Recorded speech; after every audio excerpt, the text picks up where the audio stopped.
옆에 계시는 분과 사랑의 인사 나누시겠습니다.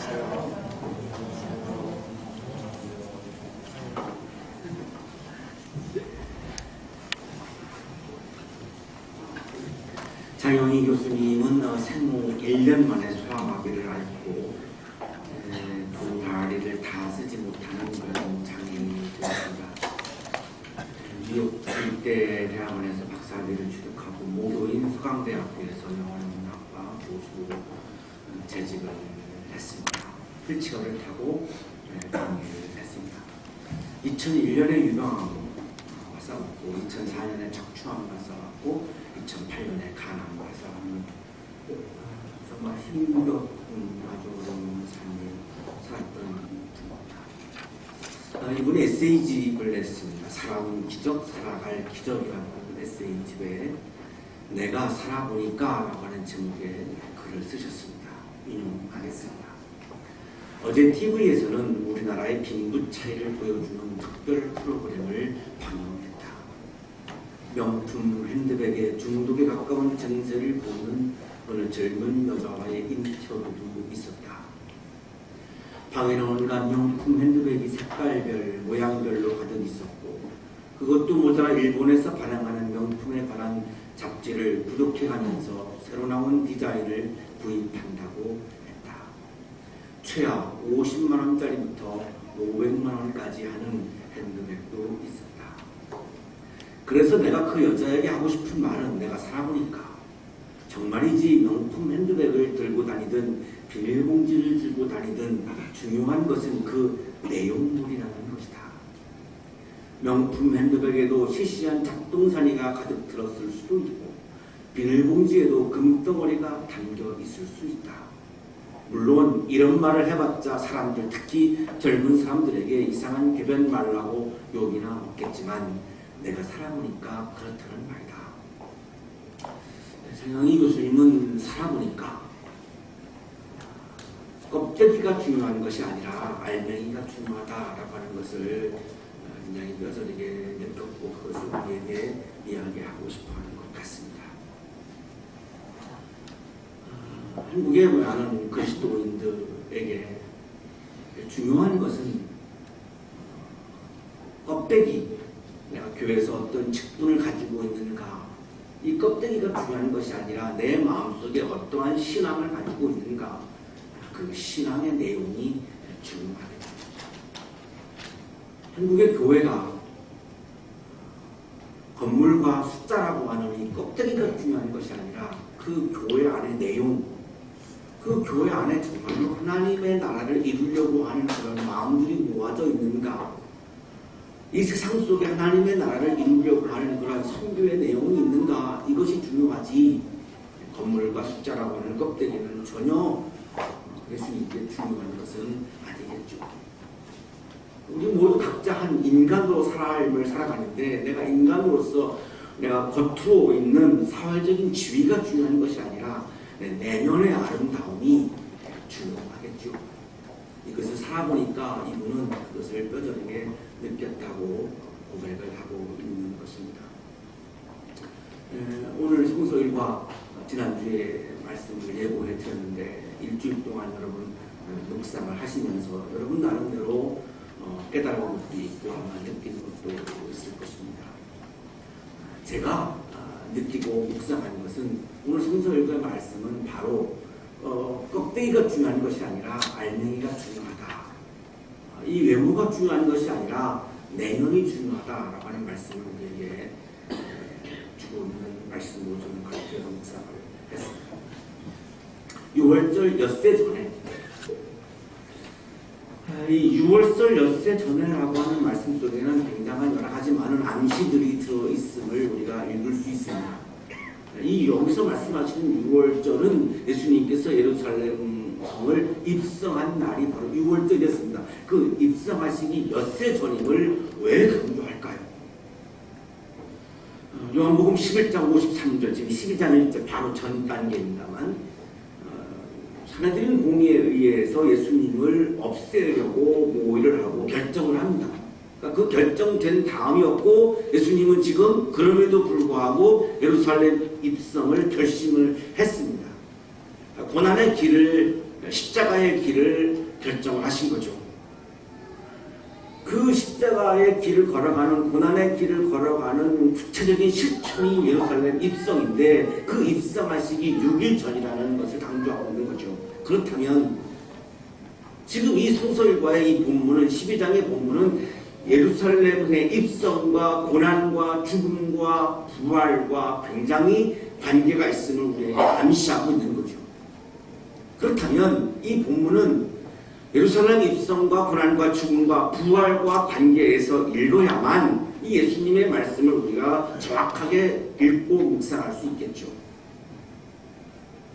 당황스러운 것은 이 요한복음 12장에 대한 본문을 한국교회 강단에서 설교할 때에 가장 많이 등장하는 주제가 헌금입니다. 향유를 부었다. 여러분 헌금 많이 하셔라. 그래야 복 받는다.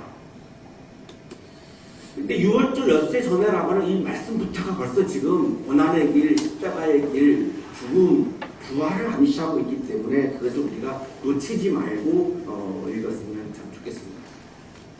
예수님께서 베다니에 가셨습니다. 베다니는 지도를 보시면 예루살렘에서 약간 동쪽에 있는 아주 가까운 곳에 있는 곳이고요.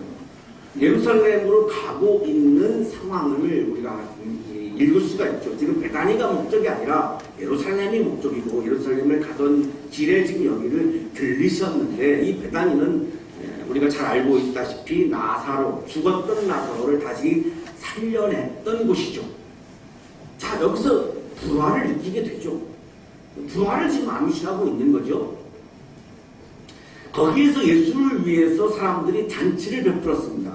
저는 이 절을 읽으면서 부활의 잔치, 하나님 나라의 잔치, 생명이 다시 살아나는 그런 축제, 이게 막 느껴졌는데요. 자, 이 절에 가서도 역시 계속 지금 십자가의 길, 고난의 길 다음에는 반드시 부활의 잔치가 이어진다라고 하는 것을 우리에게 암시하고 있죠. 고난의 길이, 십자가의 길이 고난과 십자가에서 그냥 끝나는 것이 아니라 반드시 그것은 부활의 잔치와 연관되어져 있고 이어짐을 우리에게 암시하고 있습니다. 마르다. 자, 이 예수님의 예루살렘 입성과 고난과 죽음과 부활을 앞둔 6일 전. 자, 그 6일 전에 오늘 성서일과는 4명의 사람을 등장시키고 있습니다. 입성과 고난과 죽음과 부활을 앞둔 6일 전에 4사람의 다른 모습을 우리에게 보여주고 있는 거죠. 그 첫 번째 사람이 마르다인데, 이 마르다는 이 잔치의 자리에서 시중을 들고 있었습니다. 왜냐하면 오라버니 나사로를 살려주신 분이죠. 그분이 지금 방문을 다시 베다니에 한 거죠. 얼마나 고맙겠어요. 얼마나 감사하겠어요. 그 고마움과 감사의 표시로 지금 막 요리를 하고 잔치를 준비하고 있는 거죠. 아름다운 거죠. 자, 그러나 아름답긴 하지만 그것이 그냥 고마움과 감사의 표현이지, 이 마르다의 마음속에는 예수님의 고난과 죽음과 부활과는 그렇게 관계되어 있지 않게 느껴집니다. 예수님의 고난과 죽음과 부활과는 무관하게 그냥 오빠를 살려주신 것에 대한 그냥 그 은혜에 대한 고마움과 감사죠. 그게 나쁘다는 것이 아니라 그 차원이었다라고 하는 것을 말씀드리고 있는 겁니다.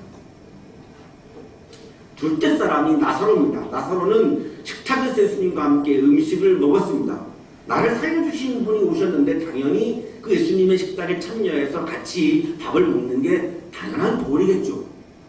자, 그러나 이 식탁의 참여가 나사로도 역시 예수의 고난과 죽음과 부활과는 무관합니다. 굉장히 예의도 바르고 감사할 줄도 알고 굉장히 아름다운 사람이기는 합니다. 그러나 예수님의 고난과 죽음과 부활과는 무관하게 지금 아주 인간적으로 그렇게 식탁에 참여해서 예의를 지키고 있는 것이죠. 세 번째 사람이 마리아입니다. 자, 이 마리아가 문제인데요. 이 마리아는 매우 값진 순나드 향유, 나드로 만들어진 향유죠. 이 나드는 인도 히말라야 산에서 나오는 그 나무에서 추출한 기름인데 아주 비싼 그런 향유입니다. 기름입니다. 그거를 가져다가 지금 예수의 발에 붓고 머리털로 그 발을 닦은 겁니다.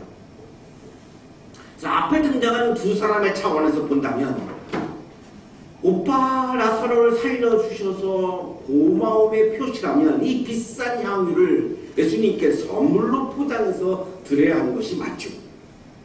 그런데 선물로 드린 것이 아니라 선물로 드려야 그걸 예수님이 가지고 있다가 급할 때 그거를 돈과 바꿔서 사용할 수도 있는데 선물로 드린 것이 아니라 그거를 그냥 부어버렸습니다. 그것도 머리도 아니고 발에다가 부어버린 거죠. 그리고 그걸 또 머리털로 그거를 또 썼단 말이죠. 자, 그렇다면 이거는 단순한 고마움과 감사의 표시가 아님을 잊혀지죠. 이게 뭘까? 어떤 의미로 이 말에다가 이렇게 했을까? 이것이 오늘 성서 일과의 아주 가장 중요한 관건입니다. 왜 그랬을까? 이 여성 마리아는 왜 그랬을까? 왜 단순한 고마움과 감사의 표시가 아닌 이렇게 이해하기 참 어려운 이런 퍼포먼스를 했을까?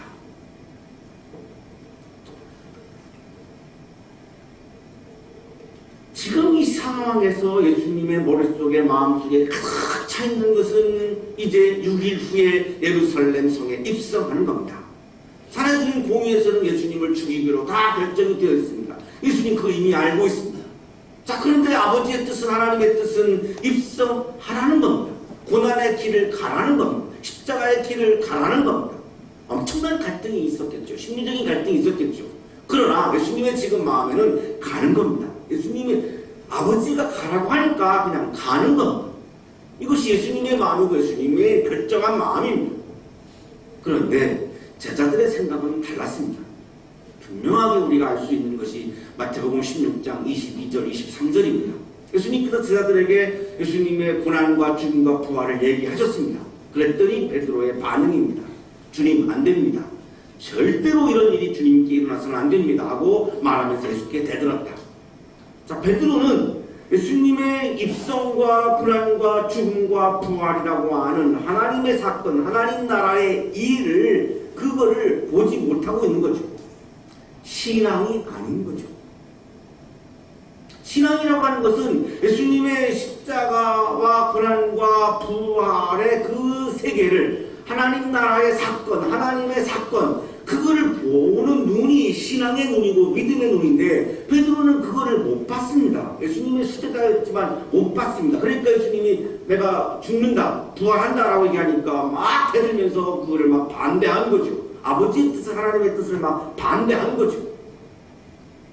여기에 대고 예수님이 베드로에게 하신 말씀입니다.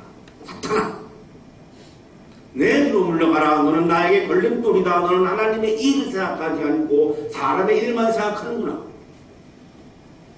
예루살렘에 입성해서 고난의 길을 걸어가고 십자가의 길을 걸어가고 죽음의 길을 걸어가고 그리고 부활하여서 부활의 향기가 생명의 향기가 이 아주 어렵고 힘든 이 세상 속에 그 생명의 향기와 부활 향기가 가득 차서 많은 사람들이 그 이 땅에서도 하나님 나라의 기쁨을 누리며 살아가는 것이 구원하려고 하는 하나님의 뜻이고 하나님의 마음인데, 그래서 이 아들 예수는 그것을 결단했고 그 아버지의 뜻을 따라서 지금 가겠다는 것인데, 그것이 하나님의 일인데 베드로는 사람의 일에 몰두하면서 이 하나님의 일의 차원을 보지 못한 거죠.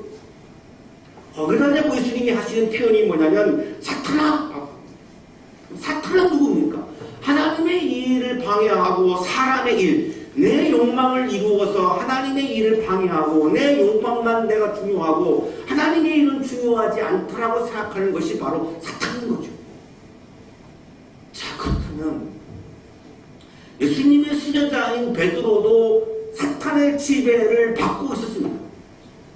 그렇다면 교회에서 목사라고 하는 지위를 가지고 있는 저도 당연히 사탄의 지배를 받을 수 있는 거죠.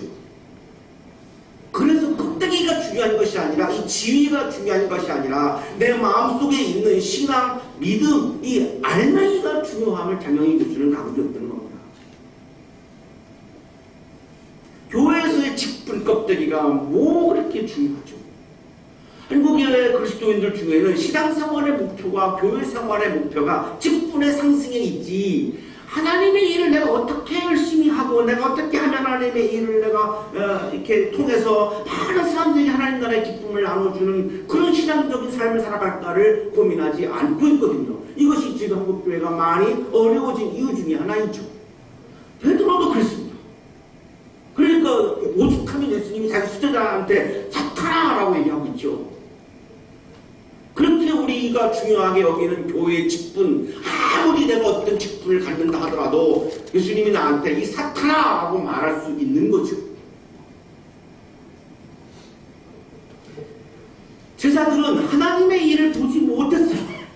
믿음이 없었어요. 신앙이 없었어요. 영성이 없었어요. 오로지 사람의 일에만 몰두해서 이 우리의 스승이 이게 왕이 되면 우리는 굉장히 많은 거기서 이권들을 얻을 수 있다라고 하는 사람의 일에 몰두하고 있었지, 어떻게 하면 하나님의 나라를 이 땅에 이루어서 힘겹게 살아가는 많은 사람들이 생명의 향기를 누리고 하나님 나라의 향기를 누리고 하나님의 나라의 기쁨을 누릴 수 있을 것인가에 대한 고민이 없던 것이죠. 자, 그런데 놀랍게도 핵심 제자도가 아닌 여성 마리아가, 놀랍게도 제자들이 보지 못하는 예루살렘 입성과 고난과 죽음과 부활이라고 하는 하나님 나라의 사건, 하나님의 일, 하나님이 하시는 일, 하나님 나라의 사건을 보고 있었다라고 하는 사실입니다. 껍데기가 중요하지 않죠. 이 마리아는 지위가 없었어요. 핵심 제자가 아니에요. 수제자도 아니에요. 아무런 위치가 없었어요. 포지션이 없었어요. 그런데 이 여성 마리아는 놀랍게도 제자들이 보지 못하고 있는 하나님 나라의 차원을, 하나님의 일을 보고 있었다라고 하는 사실이에요. 마리아의 확신은 지금 내 앞에 있는 예수님이 인류를 사랑하기 때문에 분명히 십자가의 길을 걸어갈 거고, 인류를 사랑하기 때문에 그 인류에 대한 사랑을 위해서 자기 목숨을 던질 것을 분명히 확신했죠. 그것이 슬펐던 것이 아니라 그것이 기뻤던 거예요. 제자들은 그것이 슬펐던 것이고 여성 마리아는 그것이 기뻤던 거예요. 이 예수님의 이 행보를 통해서 많은 사람들이 구원의 기쁨을 누리고 하나님 나라의 기쁨에 누리고 살아가니까 그게 막 기쁜 거예요. 그게 막 설레이는 거예요. 그런 나라가 온다, 그런 세상이 온다, 이게 막 설레이는 거예요. 그러나 인간적으로는 아쉬운 겁니다. 이제 다시는 이 멋진 예수님을 볼 수 없어요. 지금의 만남이 마지막 만남이에요. 다시는 이런 분을 볼 수 없다라고 하는 게 너무나 서러운 거예요. 그 서러움이 막 북받쳐 오르는 거예요. 견딜 수 없는 거예요. 그런데 동시에 영적으로는 설레이는 거예요. 이분이 이제 6일 후에 예루살렘 성을 입성하고 십자가에 달려 죽으시고 그리고 3일 만에 부활하시고, 와, 정말 한 번도 인류가 경험해보지 못한 이 엄청난 놀라운 하나님의 사건이 반드시 일어날 것이고, 그러면 그 부활의 향기가, 생명의 향기가, 희망의 향기가, 사랑의 향기가 온 세상에 가득 채워져서 많은 사람들이 그것을 기쁨을 함께 누리는 그 하나님의 일을 생각하면 막 가슴이 설레는 거예요. 소름과 설레임이 막 교차하는 거예요. 이걸 어떻게 예수님에게 말로 표현할 수가 없어요. 이 아쉬움과 이 서러움과 이 막 가슴 설레, 영적인 설레임을 말로 표현하기가 너무나 어려운 거예요. 그 순간 자기도 모르게 장롱 속으로 간 거죠. 성경 본문에 장롱은 없습니다. 그냥 제가 상상을 한 거니까 오해하지 않으시죠. 장롱에 갔다는 본문이 어디 있습니까? 이렇게 말씀하시면 네, 없습니다. 인정하겠습니다. 그냥 장롱으로 갔을 것 같아요. 왜냐하면 장롱 속에 귀중한 거를 보관해 놨으니까. 장롱 속에 장롱문을 열었더니 거기에 정말 자기 소유 중에 가장 귀하고 중요한 향유가 있는 거예요. 나무로 만들어진 향유고 감송이라고 하는 히말라야 산에서 나오는 나무로 추출한 그 정말 값비싼 기름입니다. 이 기름은 죽을 때 시신에 바르는 향유이지 살아있는 사람에게 바르는 적은 전혀 없습니다. 그것도 중동 쪽에서는 사람이 죽으면 나중에 다시 이렇게 산다 이래서 그냥 그 미라도 만들고 뭐 이렇게 했죠. 그래서 반드시 사람이 죽으면 그 썩지 않게 하려고 이렇게 기름을 바르는 그런 관습이 있었고, 그때 바르는 이 향유가 지금 나두로 만든 향유인 겁니다.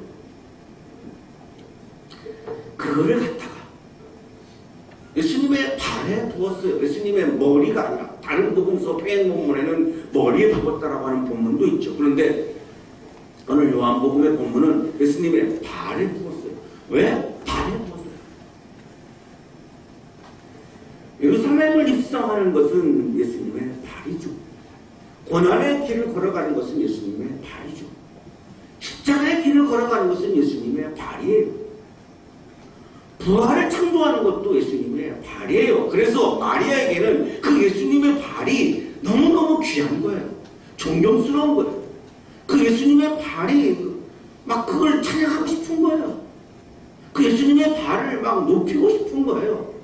그래서 그 예수님의 발에다가 예수님께서 고난의 길을 걸어가시는 그것을 너무나 존경해서 그 예수님의 발에다가 그 값비싼 향유를 부은 거예요.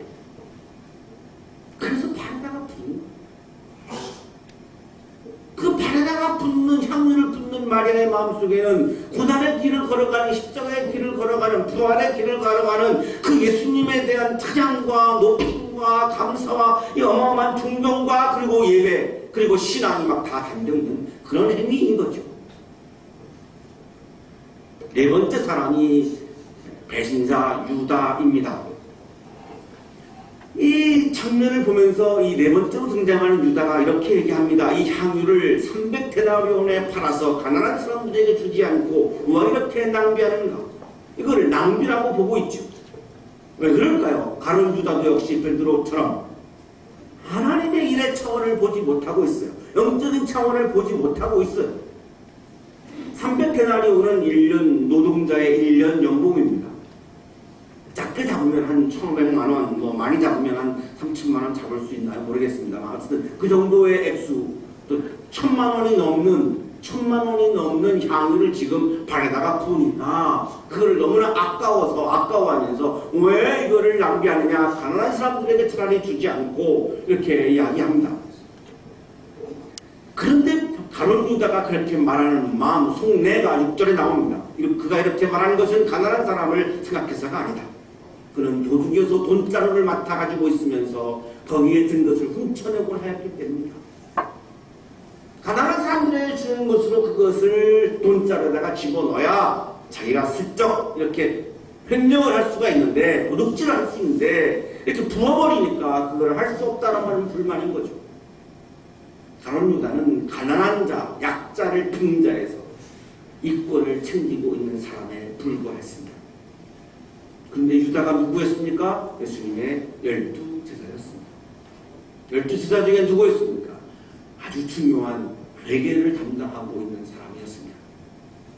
그 지위, 껍데기가 무슨 의미가 있느냐라고 오늘 본문은 우리에게 말씀하고 있는 거죠. 국민을 빙자해서 자기의 욕망의 이권을 챙기는 정치인들과 흡사하죠. 정치인들이 방송에 나와서 국민은 이렇게 생각한다라고 말할 때마다 저는 참 당황스럽습니다. 저도 국민인데 저하고 생각이 다르더라고요.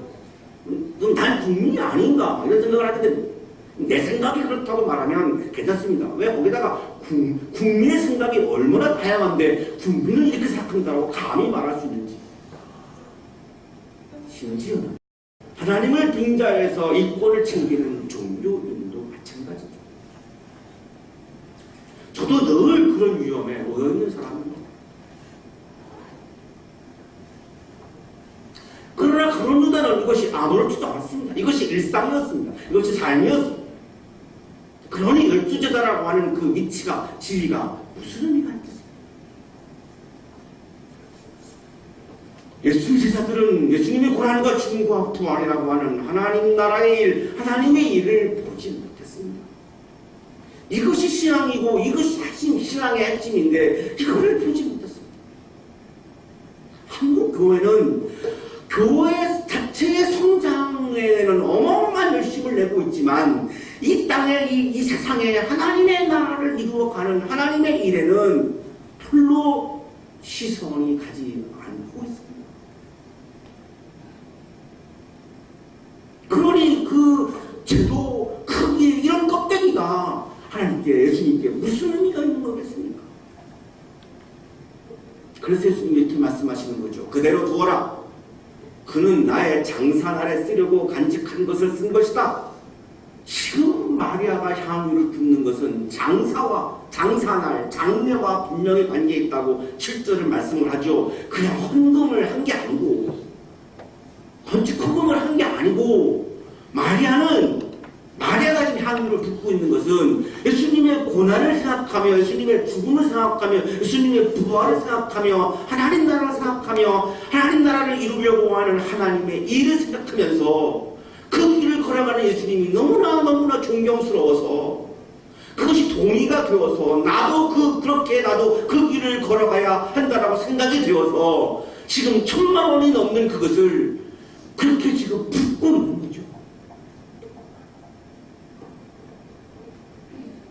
예수께서는 이 순간적으로 마리아가 고난의 길을, 자신이 걸어가는 고난의 길을 찬양하는 그 마리아의 마음을 아셨습니다.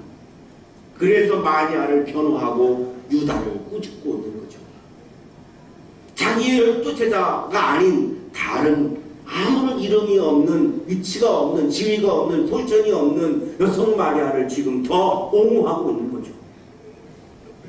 유다는 욕망을 채우는 사람의 일에 빠져 있음을 또한 동시에 아셨습니다. 유다는 예수님의 고난과 죽음과 부활이라고 하는 하나님의 일을 전혀 보지 못하고 그 1000만 원이 넘는다고 하는 그 물질, 그 욕망, 거기에 그냥 다 유다의 마음이 사로잡혀 있던 거죠. 어떻게 하면 우리 교회를 키울 수 있을까? 어떻게 하면 우리 예산이 늘어날까? 어떻게 하면 숫자가 늘어날까? 이런 인간의 욕망으로 가득 채워져 있기 때문에 한국 교회가 이 하나님 나라의 차원을 보지 못하고 있는 거죠. 가난한 사람들은 언제나 너희와 함께 있지만 나는 언제나 너희와 함께 있는 것은 아니다. 예수님의 고난과 죽음과 부활을 바라보는 그 마리아의 믿음과 시선이 지금 예수님을 기쁘게 하고 있습니다.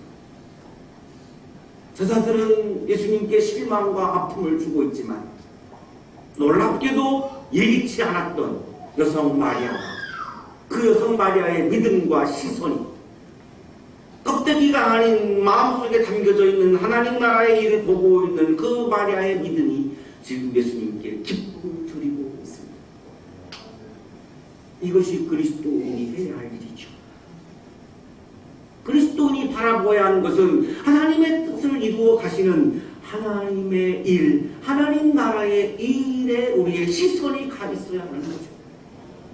왜? 그래야 그것을 통해서 예수님을 기뻐하실 수 있기 때문에.